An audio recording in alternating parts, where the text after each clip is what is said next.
जय। एक बार बोलो सच्चा दरबार की जय।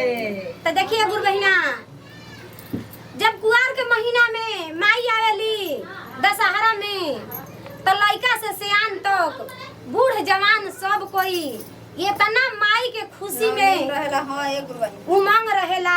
जय हो जय हो। आ घरे घरे जौन गुरु बहिना बड़ी कालासा रखे के तैयारी करत रहेली इतना खुशी में, बहुत खुशी में। 9 दिन माई के जब गोर लेवेली 10वां दिन विदाई होला तो कैसे कहेली, कैसे कैसे कहताड़ी, कैसे कहताड़ी कहताड़ी हरे 9 दिन रहनी माई तहरा चरवा की 10 दिनवा ना।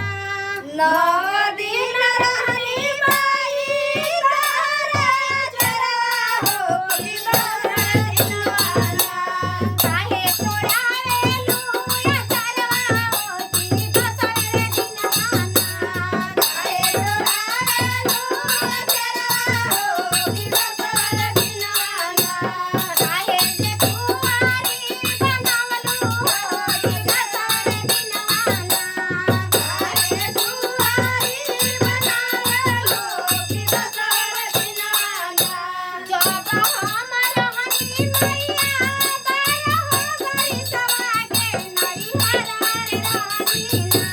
जब हम रहनी मैया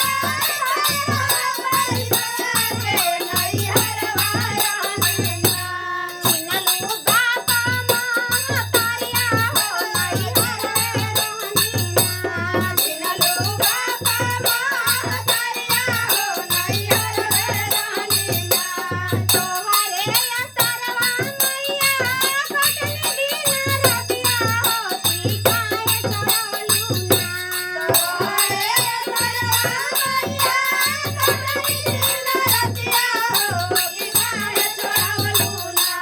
माईया बनाया चरवा होती काहे छोड़लू ना। माईया बनाया चरवा हो की काहे छोड़वलू ना। तोहरे